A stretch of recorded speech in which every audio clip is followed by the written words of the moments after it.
मुझे अब यह घोषणा करते हुए प्रसन्नता हो रही है कि नई कर व्यवस्था के अंतर्गत 12 लाख तक की आय अर्थात विशिष्ट दर आय जैसे पूंजीगत लाभ को छोड़कर 1 लाख प्रतिमाह की सतह पर कोई आयकर देय नहीं होगा।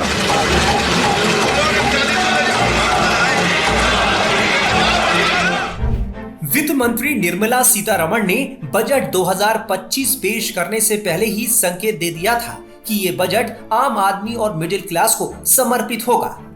उन्होंने इन संकेतों को अपनी घोषणाओं से सच कर दिखाया। नौकरी पेशा और मिडिल क्लास को इनकम टैक्स में बड़ी छूट देकर बड़ी राहत दी है। न्यू टैक्स रिजीम के तहत 12 लाख रुपए तक की इनकम पर कोई टैक्स नहीं देना होगा।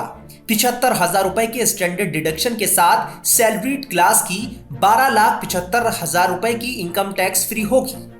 वरिष्ठ नागरिकों के लिए भी बजट में बड़ा ऐलान किया गया है। वरिष्ठ नागरिकों के लिए टीडीएस की सीमा 50,000 से बढ़ाकर 1 लाख की गई है। इसके अलावा अब 4 साल तक अपडेटेड आईटीआर एक साथ भरने का प्रावधान किया गया है। इसका मतलब है कि जिनकी सालाना इनकम 12,75,000 रुपए है, उन्हें 1 भी रुपए का टैक्स देने की जरूरत नहीं पड़ेगी। अगर किसी की कमाई 12,76,000 सालाना जाती है तो वो टैक्स के दायरे में आ जाएगा। 12 लाख रुपए तक की आमदनी वालों को करीब 80,000 रुपए सालाना का फायदा होगा।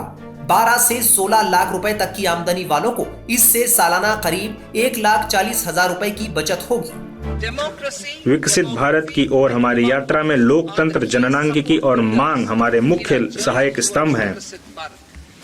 मध्य वर्ग भारत के विकास के लिए शक्ति प्रदान करता है। प्रधानमंत्री मोदी जी के नेतृत्व में सरकार ने राष्ट्र निर्माण में मध्य वर्ग की सराहनीय ऊर्जा और क्षमता में हमेशा विश्वास जताया है।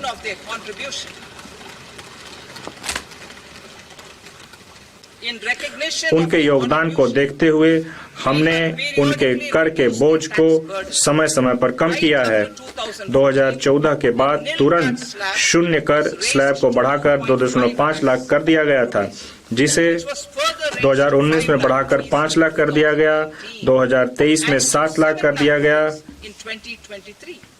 यह मध्य वर्ग की करदाताओं पर हमारी सरकार के विश्वास को दर्शाता है। मुझे अब यह घोषणा करते हुए प्रसन्नता हो रही है कि नई कर व्यवस्था के अंतर्गत 12 लाख तक की आय अर्थात विशिष्ट दर आय जैसे पूंजीगत लाभ को छोड़कर 1 लाख प्रतिमाह की सतह पर कोई आयकर देय नहीं होगा। प्रधानमंत्री नरेंद्र मोदी ने पहले ही संकेत दे दिए थे कि इस बार मिडिल क्लास पर लक्ष्मी बरसेगी। बजट में जरूरी दवाओं समेत ऐसी कई चीजें हैं जिन्हें सस्ता कर दिया गया है। बजट में ऐलान के साथ ही इलेक्ट्रिक गाड़ियां सस्ती हो जाएंगी, मोबाइल फोन सस्ते होंगे, एलईडी और स्मार्ट टीवी सस्ते होंगे, मेडिकल उपकरण सस्ते होंगे, चमड़े का सामान भी सस्ता हो जाएगा। इसके अलावा सरकार ने 36 जीवन रक्षक दवाओं को बेसिक कस्टम ड्यूटी से पूरी तरह छूट देने का ऐलान किया है। इसका फायदा उन मरीजों को मिलेगा जो कैंसर और बाकी गंभीर बीमारियों की दवाएं खरीदते हैं। हालांकि 2024 के बजट में सोने और चांदी पर कस्टम ड्यूटी को 6% तक घटाने का प्रस्ताव रखा गया था, लेकिन इस बजट में कोई बदलाव नहीं किया गया है। ऐसे में सोने और चांदी के दाम में कोई बदलाव नहीं होगा।